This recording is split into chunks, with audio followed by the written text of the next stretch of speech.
Officer in LJ Institute of Engineering and Technology in Department of Electronics and Communication. This video is about subject Microwave Engineering. So, in the last video, we learned about the various active microwave components. We learned about the various diodes like the varactor diode, then the Schottky barrier diode, PIN diode. Okay, so in this chapter we will also learn about the few microwave solid state devices. So now in this particular video we are going to learn about the impact diode, we will learn about the trap diode and the barrage diode. And we will also learn about the microwave transistors. So, as we have also seen, these are the four categories for the microwave diodes. Okay, bipolar junction transistor, field effect transistor, transferred electron device, and the avalanche diodes. Okay, now here we will first of all discuss about the avalanche diodes. As you know that there are the two categories of the diode. One is the avalanche transit time devices and other is the bulk devices. Avalanche transit time devices, they are designing to get the minimum transit time charge carrier. And the bulk devices, that is using the bulk property of the semiconductor material. So, the impact diode.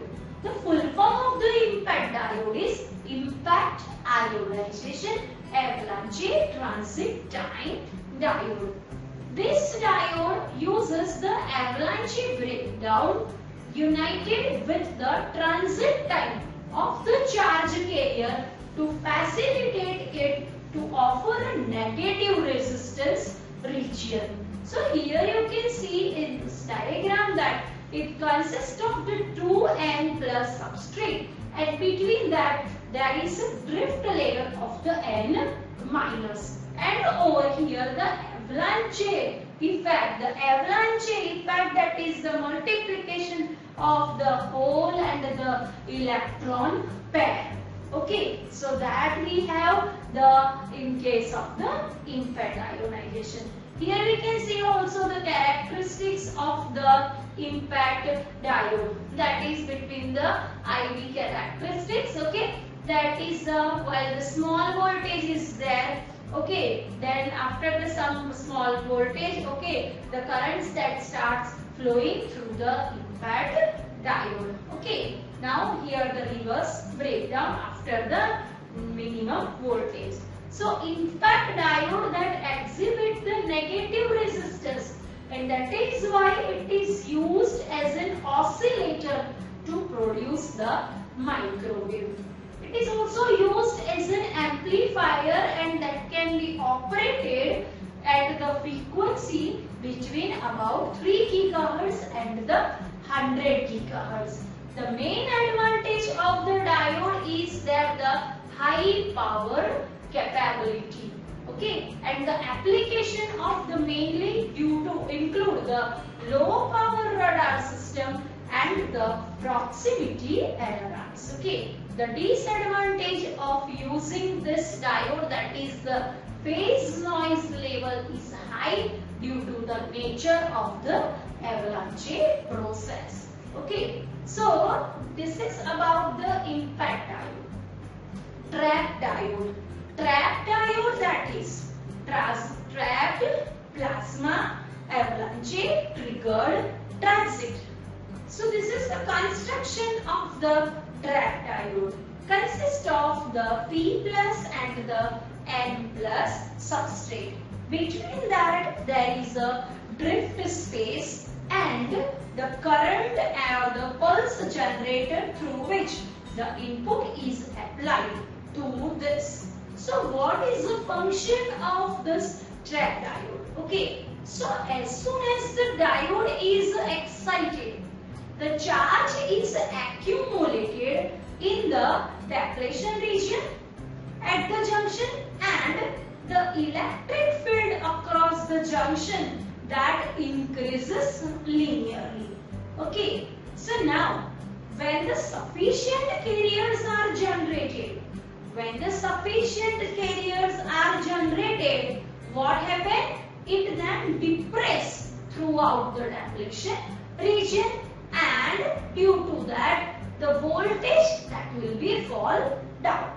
Now during this particular interval, there is a formation of the plasma would takes place, and the voltage and current that continually decreases to the residual value, and the plasma is extracted from the particular region, and the residual charge is removed, and the voltage increases, okay, further, and the diode that charges again. So this way the trapped plasma avalanche triggered transit diode that works. Now here is the characteristics of the trapped diode. Okay, now here the point which are shown, for which the diode that charges, okay, then after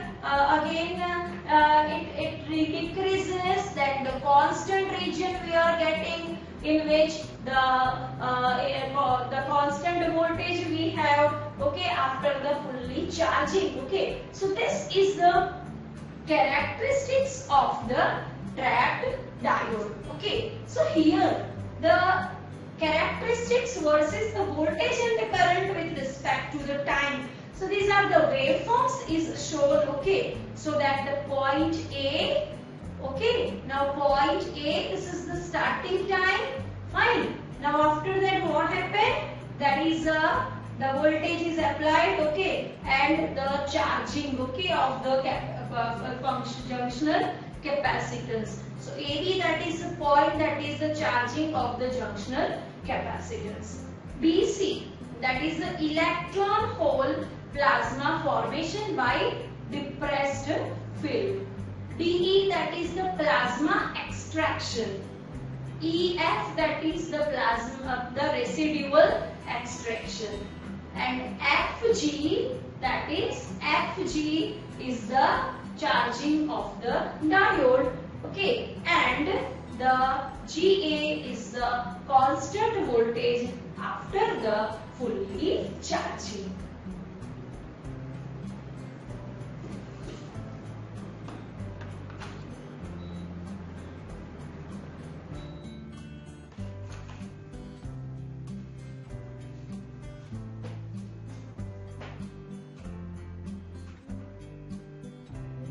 These are the comparison of the impact, trapped, and the buried diode.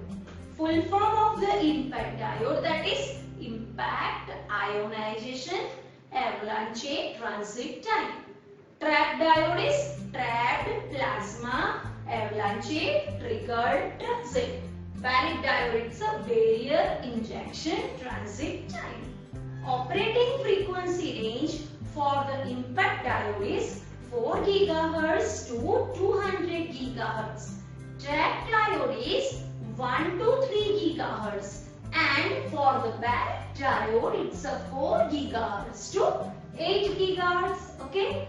Output power for the impact diode is 1 volt continuous wave and greater than 400 volt pulse output.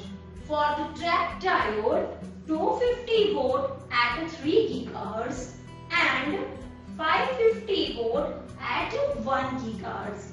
And for the buried diode, just a few millivolt.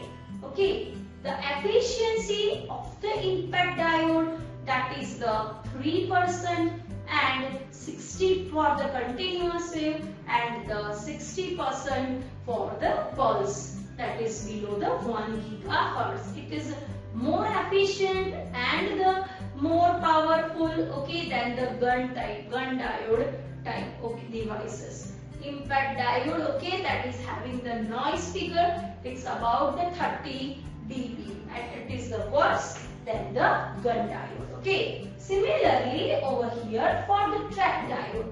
For the trap diode, this efficiency, okay, is a 35% at 3 GHz and 60% was at the 1 GHz. Over here, okay, for the Barrett diode, it's a 5% for the low frequency and the 20% for the high frequency. Now, the advantage of the IMPET diode, it's a high power capability, okay, and compared to other diodes. So for the microwave, this IMPET and the trap that is mainly used, okay, the Barrett diode, they are not mainly used, okay. So the trap diode advantages are the higher efficiency than the IMPET, very low power dissipation. For the Barrett diode, okay, it's a less noisy than the IMPET diode, okay, and the noise figure of the 15 dB at the C band using the Barrett amplifier. Disadvantage of the IMPET diode, it's a high noise figure, high operating current, high spurious AM or FM noise.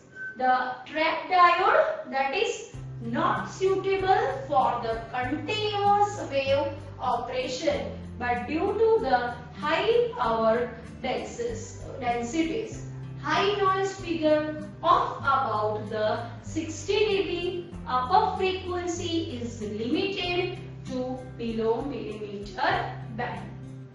The Barrett diode, disadvantages are the narrow bandwidth limited to few millivolts of power output. Applications of the IMPET diode are the voltage controlled IMPET oscillators, low power radar system, injection locked amplifiers, okay, cavity stabilized IMPET diode oscillators, it can be used.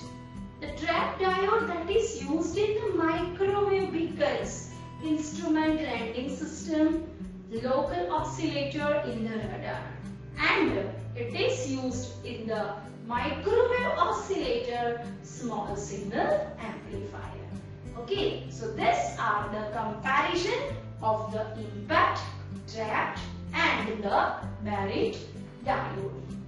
Now about the next topic, that is the microwave transistor.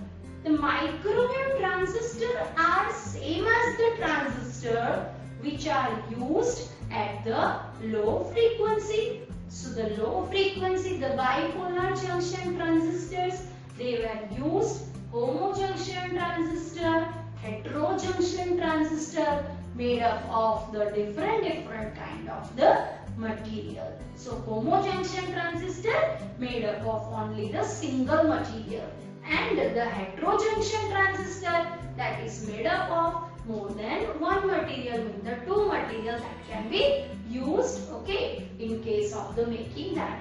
The micro transistor, that's a non-linear device, and the principle of operation, that is the similar to that of the low frequency devices, but the requirement for the dimensions, process control, heat sinking and packages are much more severe. The silicon bipolar transistor dominate for the frequency range from the UHF to about S band about 3 GHz extends to the 22 GHz. Also the GaAs material, okay, that can be used, okay, so GaAs devices that offer improvements in the operating frequency and in the high temperature and in the radiation hardness. So the microwave transistors, that the advantage of using the silicon bipolar transistor, that are inexpensive, durable, integrative, it offers the high gain, okay, higher than available with the competing field effectiveness, moderate noise figure in RF amplifiers, noise characteristics 10 to 20 dB superior to GaAs max square. silicon bipolar transistor dominate in the amplifier and local oscillator for the lower microwave frequency. So these are the various advantages of the microwave transistors. Okay, these all microwave transistors that are the planar devices. Okay, and the planar devices that are having the three different kind of the geometry. They may be interdigited, they may be overlay, they may be in the matrix form. So here you can see in the diagram that is about three different the geometry, okay, of the particular transistor. So they are the integrated in the diagram A, you can see in the second figure overlay, and in the third figure it is in the matrix form. So for the high frequency applications, the NPN structure is preferred because the electron mobility, it is the higher than the hole. So that is why this NPN structure is used. For the power frequency limitations, the limiting velocity of the carriers in the semiconductors, okay, and the maximum field attainable in the semiconductors without the onset of the avalanche multiplication. Okay. Now there are the two types of the transistor. Okay. So heterojunction, bipolar junction transistor. The junction transistor, this transistor junction is formed by two different material. One is the GE and GaAs. So the two different material is used to form the transistor junction. This is referred to as a heterojunction bipolar junction transistor. So GE and GaAs, they are the two materials commonly used for the heterojunction structure, and because of that the lattice constant match. So here you can see that the P type of the material, okay, that is the GaAs, and substrate using the GE, okay, and here the between the 2N, that is a P, okay, so it is the GaAs, okay. So this way the heterojunction bipolar junction transistor that is made using the GE and the GaAs. So now when the NGE and the PGaAs, they are isolated, their Fermi energy levels are not aligned. Okay, so now here you can see that in the diagram, okay, that there is a vacuum level. It is what? This is the P type, okay, that is the GaAs, and over here that is the NGE. So when the NGE and the PGaAs, they are isolated, okay, their Fermi levels are not aligned. Here you can see that the lines are not aligned. There is a misalignment is there, okay, so that due to that the transferring of the electron that could not possible easily. So when the two semiconductors materials are joined together, okay, then what happens? That Fermi levels are aligned, okay, and the energy bands are depleted at the junction. The electron current from the NGE to PGaS is very small, and because of that the large potential barrier across the junction. So now other way the things can be the vice versa, that is the whole current from the PGaS side to the NGE side is dominant because of the low potential barrier. So here you can see that due to this it can be used for the fast switching speed compared to the homogeneous BJT. Okay, so this is about the heterojunction. Now the other is the MOSFET. What is the MOSFET? It's a metal semiconductor FET. So Schottky barrier diode junction of the metal and the semiconductor, and the field effect transistor that is constructed with a metal semiconductor Schottky barrier diode, and that is why it is known as the metal semiconductor field effect transistor. It is made up of the P-type or the N-type material, that is the silicon or the GaAs. Okay, and GaAs MOSFET having the capability of amplifying the small signals up to the frequency range of the X bandwidth with the low noise figure. So having the higher electron mobility, higher electric field and the higher electron situation drift velocity, okay, than the silicon devices, so that its output power is also greater. The structure of the MOSFET you can see over here, that is a MOSFET, the three terminals, the source, gate, drain. The two substrate N-type epitaxial GaAs, okay, and the semi-insulating, the GaAs substrate, okay. The buffer layer you can found, and the contact that you can found over here, okay. So it is about the microwave transistors. So we will learn about the few microwave transistors, okay, in the next video. So thank you very much everyone.